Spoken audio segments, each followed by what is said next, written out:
Lubog sa tubig ang bahagi ng kalsadang yan sa Banga, Aklan. Hindi makadaan ng mga motorista, kaya naipon ang mga sasakyan sa magkabilang bahagi ng National Highway habang inihintay humupa ang tubig. Isang truck ang sumubok tawirin ng kalsada, pero hindi na siya nakaalis sa gitna. Nagtulungan ang mga residente at motorista para maialis doon ang truck. Hinila ang truck gamit ang lubid papunta sa mas ligtas na lugar.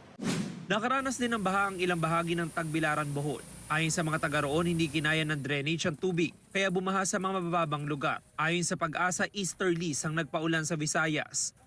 Hanggang dibdib naman ang baha sa Talisayan, Misamis Oriental nitong Sabado. Ayon sa Talisayan Municipal Disaster Risk Reduction and Management Office, alas 3 ng hapon nang biglang bumuhos ang malakas na ulan doon. Mabilis daw tumaas ang tubig. Humupa rin ang tubig makalipas ang ilang oras, kaya't bumalik din agad sa kanilang mga bahay ang mahigit 100 pamilyang lumikas. Localized thunderstorms ang nagpaulan sa Misamis Oriental nitong weekend ayon sa Pag-asa.